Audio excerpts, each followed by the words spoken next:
Hi, welcome to this lesson. Today we will be making some fun window decorations while learning how to blend primary colors into secondary colors and hopefully spreading a little bit of cheer along the way. Now I know a lot of us have been stuck at home for what feels like forever now. We might be feeling a little sad, maybe a little lonely that we're missing out on school and some of our regular fun activities. But I want you to know that you are not alone. People all over the world are going through the same thing right now, and we are all in this together. In fact, children in Italy started to create rainbows. They drew rainbows and hung them in their windows while they're being quarantined. That means asked to stay in their houses. To help to spread a little bit of cheer, and that has actually spread all over Europe. And in the US, it's also taking on, as well as another trend of making hearts to put in our windows so that we are spreading love and not germs. One reason why it's really important to stay home right now is so that we're not spreading any germs or any viruses. So you're helping to keep other people safe. So friends, I really appreciate that you're staying home. I know it might not be that fun, but we're gonna find a way to make it fun, all right? So what you'll need for this project today is three crayons only, a blue, a red, and a yellow. You'll need a pencil, scissors, and of course, paper. As many pieces of paper as you would like. I think that I'll be able to get at least 2 or 3 decorations out of each piece of paper. I'm going to turn the camera down just a little bit so you can see what I'm doing. All right, we're back. Sorry about that. So, the first thing that we need to do is completely fill in our paper with rainbows. Now, let's do a quick review on the colors in a rainbow. Some of you may already know there is an easy memory device when it comes to remembering the colors in the rainbow, and it's a name. Roy G. Biv. That's red, orange, yellow, green, blue, indigo, that's a cool color, we'll talk about that, and violet, which is another way to say purple.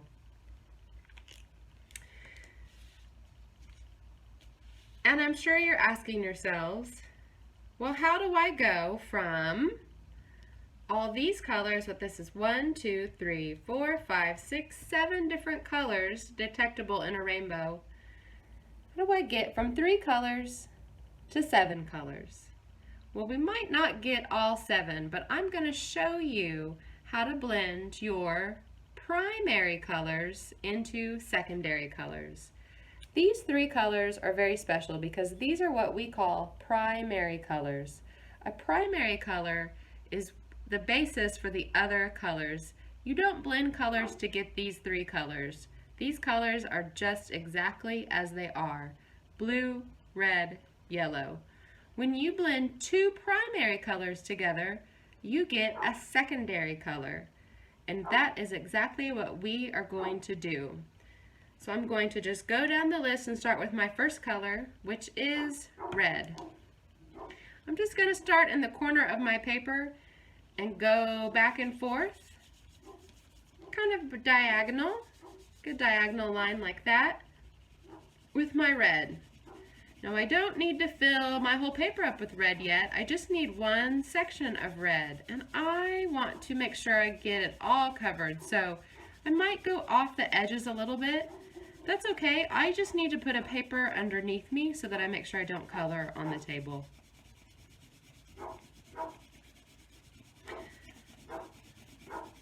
Back and forth, nice piece of red. So I'm going to cover that corner. And it's okay if yours is a little bit bigger or smaller than mine. You just want to give yourself a nice amount of room. Now I'm going to take the next color that I have on this list is yellow. I don't have an orange, but I have a yellow. So I'm going to take my yellow and I'm going to color that right next to my red. Another nice big piece of yellow back and forth. And friends, when I color with crayons, I like to put it on the side of the crayon, not really hold it up and down like this. I hold it to the side just a little bit. You can hold it like a pencil, but sometimes when I hold it to its side, I hold it with my hand kind of more over on top of it. But when it comes to coloring, you may find a method that works better for you. Okay. So, all right. I've got a yellow, I've got a red, but where's my orange? Let's try to put some of this yellow on top of the red. I want to still leave some red where I don't color any yellow on top because I want to have a nice true red. But what color do you start to see emerge by blending the yellow on top of the red? I don't know about you, but I'm starting to see orange. Do you see that, friends? Red and yellow make orange. Awesome. Let's see, what would be my next color? So after yellow, it says green. I don't have a green. I do, however, have a blue. So I'm going to take my blue and do the same thing. I'm going to go right on the edge of my yellow.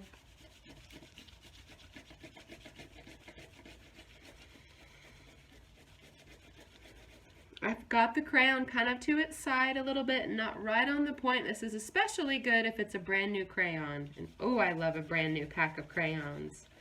Is there anything better? Maybe a brand new pack of paper and a brand new pack of crayons. Right, so as I'm going across the paper, I have to do bigger passes. So I have to really make sure I get all that color on right there. Okay, so again, I see a yellow and I see blue. Let's try blending that blue on top of the yellow and see what happens. Do you see? And friends, if you start to do this and you're not really getting the same colors as me, that's okay. Sometimes crayons have different pigments in them. That's the word that we use to mean the type of color that's put in the crayon. And, you know, sometimes they might just turn a little bit different colors when they're mixed together. Or maybe you just need to add a little bit more of another color. I'm going to go back over that with some more yellow to really blend that together. And do you see what's happened? What color have I made? Green. Yellow and blue make green. All right, what's next? So now we get into, this is the fun group, the indigos and the violets. And like we said, violet is another version of purple, another way to say purple. Indigo is like a very, very dark, rich blue. It's like a very purpley saturated blue. And when I mix my next colors together, that's what we get. We get more of an indigo than a purple. And I will say that purple is a very hard color to make by blending your colors together. You can do it. It's just a little tricky in crayons, but we are going to get our indigo color. And so you'll get to see what indigo is. So now I'm going to go back up to the beginning because I've done my blue. That's the last of my primary colors. So I'm back up to red. And I'm going to keep repeating.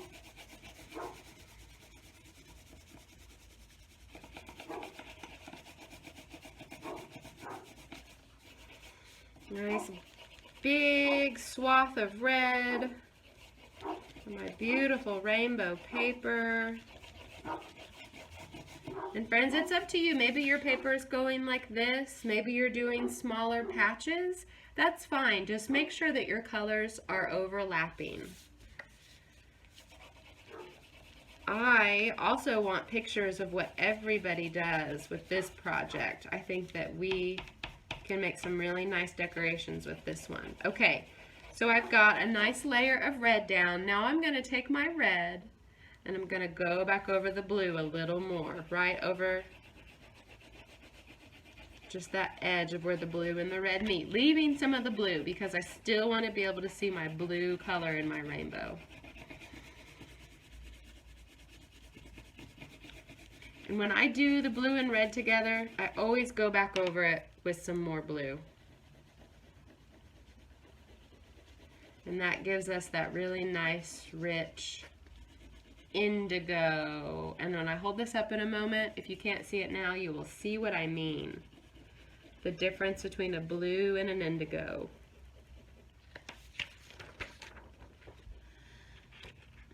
Indigo. Really, really intense purpley blue. Indigo is the most rare color in nature, and it used to be the most expensive pigment to buy. Really cool stuff. Okay, so we've learned what colors it takes to mix together to get these secondary colors, which primary colors to use. From here, I'm just going to keep going. So now that I've done red again, what would be my next color? Yellow. And what's really happening here, when we see a rainbow, I'm sure many of you are familiar with how rainbows are formed. You need what two things? Rain and sunlight. You need water in the atmosphere, and you need light.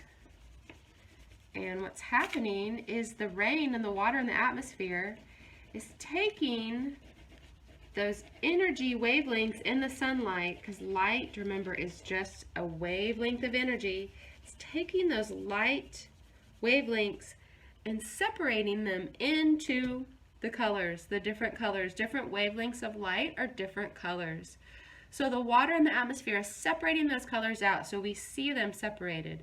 And when we see these different colors like the green and the orange and the indigo, that is different wavelengths of light overlapping each other. And our eyes pick up on that and our brain interprets it as color.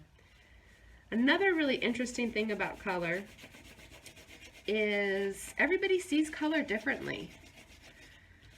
You know, some people don't see color at all. We refer to those people as colorblind, or maybe they only see some colors. Some people don't see red, some people don't see greens. But everybody's eyes and brains perceive color just a little bit differently. So what looks like maybe a purple to me might look more like an indigo to you. What looks more like kind of a green to me might look more like a blue to you. So it just depends. It just depends. Everybody's different. And that's one thing that makes art so interesting too, is we get to see people's different perspectives. All right, so you see I've got my next layers of the red, the orange, and the yellow. I feel like that orange needs to be a little bit orangier, so I'm going to go back over that with my red to make that orange really pop and really distinct. That really helps. And my red needs to be a little thicker anyway, so let's just do a lot more red. And if you have been one of my John Rex students, then you have most likely seen a documentary called Forces of Nature. And the episode that we watched is called Color. And we got to meet a photographer who finds moonbows. Moonbow. That is a rainbow in the moonlight. Pretty fascinating stuff. Look up that documentary, Forces of Nature. It's a PBS documentary, the episode Color, for the moonbows. Okay, so I've done my yellow. What's after yellow? Well, it's green. What do I need to make green? Blue. Keep going. Y'all are doing great. Can't wait to see your window decorations.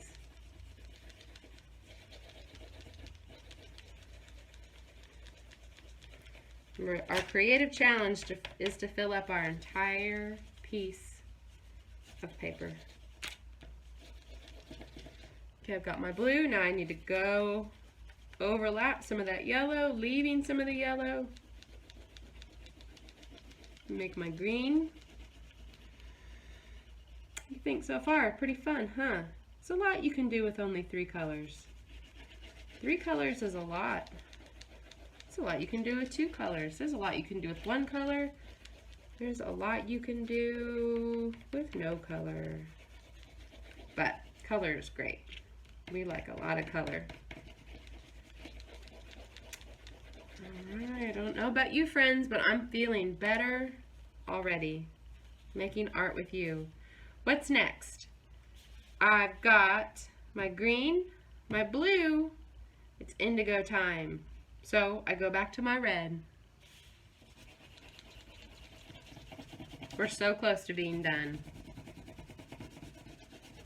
So close to being filled in. And we don't want to rush it, but I'm proud of us for filling up this whole piece of paper.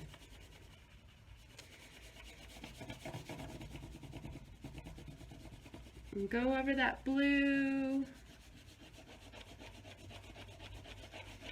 And if you notice too, when I'm coloring, I'm going the same direction with my crayon the whole time.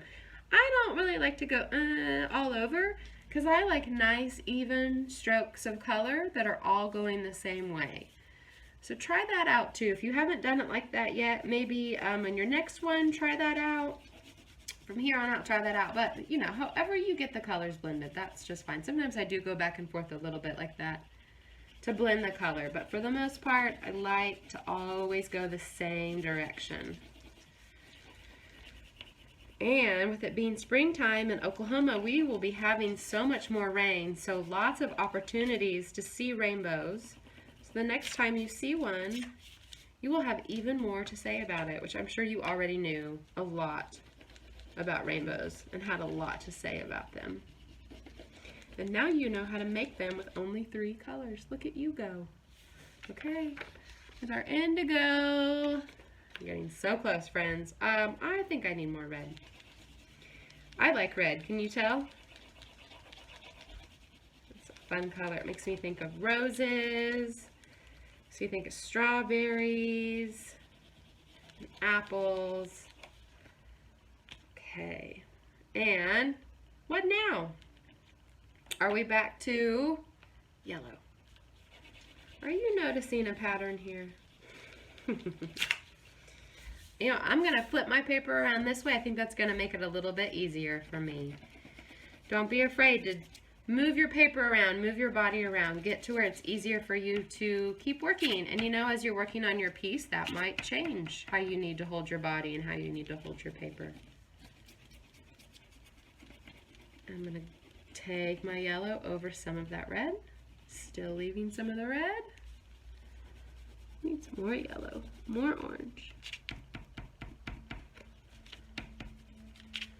Oh, I don't know about you, but my hands are getting tired. We're going to do a hand stretch here very soon, friends. You've got it. Don't give up now.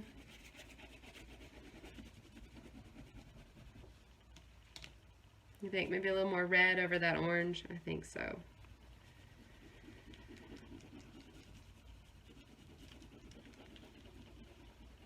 Right, there we go. A little more orangey. Let's see it better in the light. What's next? Whew. We can do it. We can do it. I know we can. Blue. Because I only need to make green. I love how the green works really well, doesn't it? For me, my crayons, the green always works really well. That has been my experience. Friends, what's been your experience? Let me know.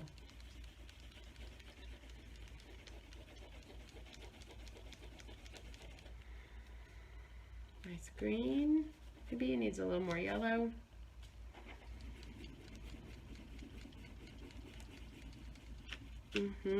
Yeah, lots of yellow. That's better. Much more green. That's what we're looking for. I think this will be my last red. Let's do it.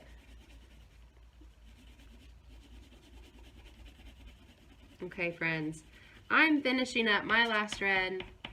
If you haven't finished up yet, finish up. Keep going. If you need a little hand break, I'm going to show you some hand stretches. Take a little break.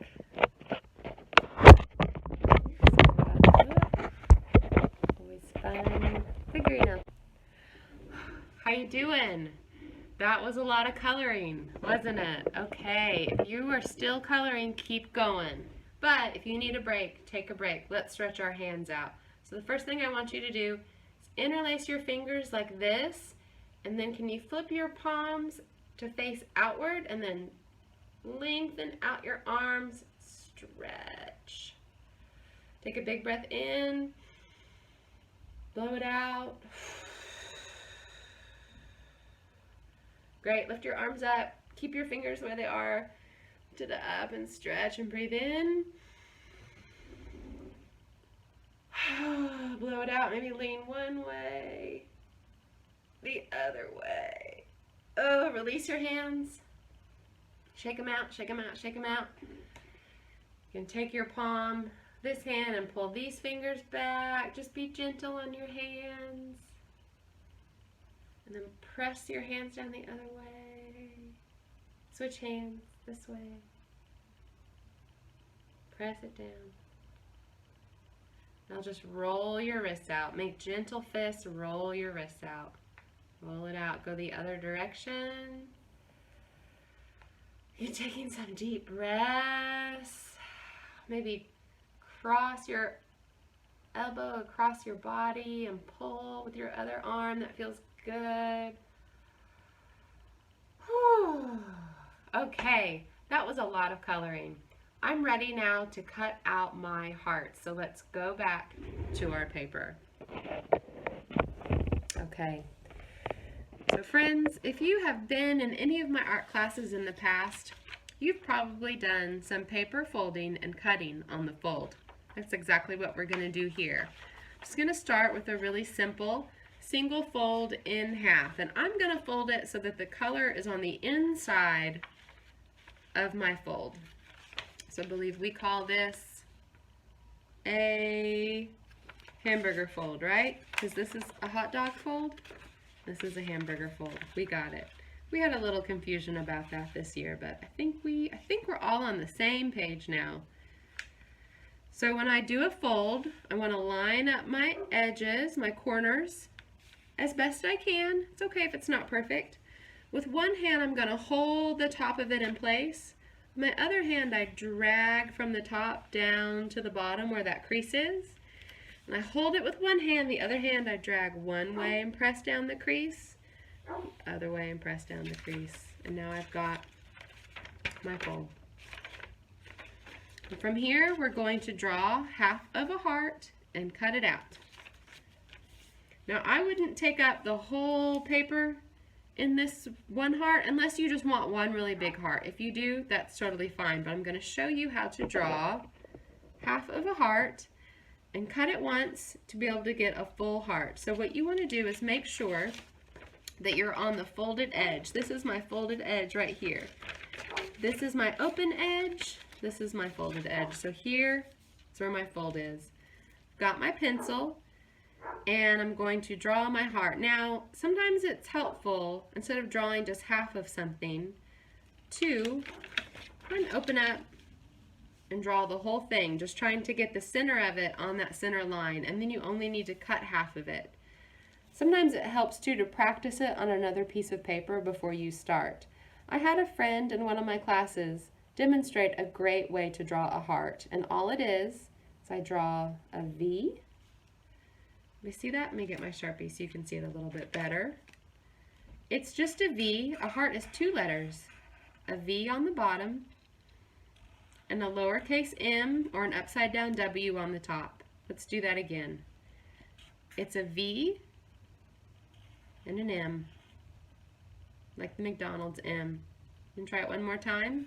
V. And then from the V I do a 1 bump, 2 bump. It's a pretty good heart. So I can also do that right here. And I'm just going to do a smaller heart up here to start with. So I'm going to draw my V, trying to get the center of my V on the center of my fold. One bump, and it's easy to know how big to make that first bump because it should end right in that center fold line, and then a second bump. But don't worry about making them even because you're going to cut this out only following one side, and it will be even no matter what. So now that I have this drawn, I'm going to go ahead and fold it back. This is the line I'm going to cut and follow. Here's my folded edge. I can't cut anything in the middle of this heart out on the folded edge or my heart will not be whole. You want a whole heart? So I've got my scissors. Be very careful with scissors, friends. We know how to be careful with scissors, don't we? Let's get a little more light. All right. I'm going to open up my scissors nice and wide, put my paper in the back of my scissors, and then as I close my scissors, I can rotate the paper as I need to. But it helps to do big open scissors, close slowly, and rotate. You see? Always watching out for your fingers. Yes. Okay. So here we go. Let's open it up.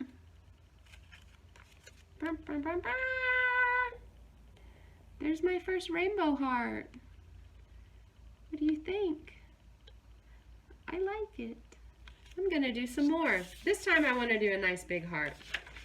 I'm going to open my paper back up and make a V. Nice big V. And one bump, two bumps. You might not need to do that. You might be able to draw half of a heart very easily on your folded edge and just go for it. But if you need a little practice drawing hearts, you can pause the video and practice a little bit first. And just remember, friends, whatever your hearts end up looking like, even if they don't look the same as mine or somebody else's, that's fine. That's your art. It's cool. Go with it. Feel proud of what you made and what you spent time on. I'm proud of you. All right. Another heart. What do you think? Now I've got all this extra paper out here. I don't want to leave that behind. So I can do the same thing. I'm going to take it, fold it over a little bit. I'm going to draw half of a heart right here. Making sure that I have enough room for it to be whole on both sides, and it looks like I do. Cut this one out. If I have another way to cut out hearts, go for it. Whatever you want to try, I'd love to see it. And we are going to cut as many of these out as possible so that we can fill up our windows. I've got a nice big window in my living room that faces my front yard and the streets people walk and drive by. So I'm going to fill up my window with these. Where do you think you might put yours? Remember to ask your grown-ups permission where they're okay with you taping something. Ask them for some tape and ask them for help. I'm sure they would love to not only make some rainbow hearts with you, but also help you hang them up somewhere, wherever, you know, they think is appropriate. So it's always good to get permission. Another one. This heart might be a little bit different looking. And don't worry about if you have lines on your heart when you're drawing them. You don't have to erase those because you're not really going to see that part anyway. Well, you'll see it from one side, but it's the rainbow part that really counts. That's what we're looking for. You can decide if you want all of these to face, you know, out to the outside of the window, or if you tape it to where it faces inside towards you in the window. That's up to you.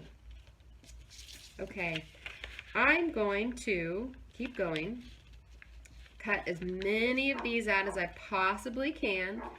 You can do another rainbow sheet if you want to. You can cut out even more hearts. Maybe there's other shapes that you like. It's up to you. I'm going to get these all cut out, and then I will come right back and we will get these hung up on our window, and I'll see you soon. All right, friends, you see me? Here's my finished product on my window. It's a really, really bright and sunny day, but I think it looks great. I think I need to do a lot more of these though. What do you think? Let me know. Send me pictures if you've got yours up in your window. And remember, friends, we are all in this together. I'm thinking about you. I'm missing you. I love making art with you, and I love you. We've got this. I'll see you soon, friends. Take care. Bye-bye.